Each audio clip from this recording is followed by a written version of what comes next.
सिन्दूरारुणविग्रहां त्रिनयनां माणिक्यमौलिस्फुरत् तारानायकशेखरां स्मितमुखीम् आपीनवक्षोरुहां पाणिभ्यामलिपूर्णरत्नचषकं रक्तोत्पलं बिभ्रतीं सौम्यां रत्नघटस्थरक्तचरणां ध्यायेत्परामम्बिकाम् अरुणां करुणां तरङ्गिताक्षीं धृतपाशाङ्कुश पुष्पबाणचापाम् अणिमादिभिरावृतां मयूखैः अहमित्येव विभावये भवानी ध्यायेत् पद्मासनस्थां विकसितवदनां पद्मपत्रायताक्षीं हेमाभां पीतवस्त्रां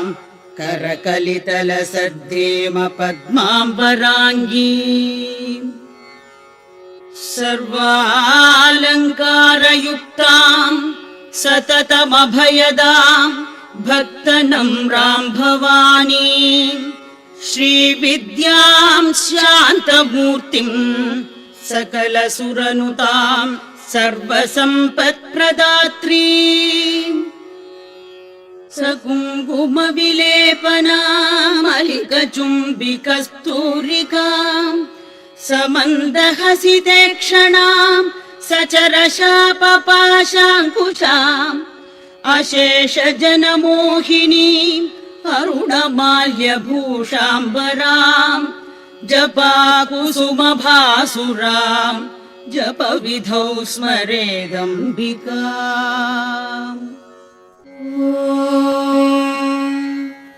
श्रीमाता श्रीमहाराज्ञी श्रीमत्सिंहासनेश्वरी चिदग्निकुण्डसम्भूता देवकार्यसमुद्यता उद्यद्भानुसहस्राभा चतुर्बाहुसमन्विता रागस्वरूपपाषाढ्या क्रोधाकाराङ्कुशोज्ज्वला मनोरूपेक्षुकोदण्डा पञ्चतन्मात्रसायका निजारुणप्रभापूर मज्जद्ब्रह्माण्डमण्डला चम्पकाशोकपुन्नाग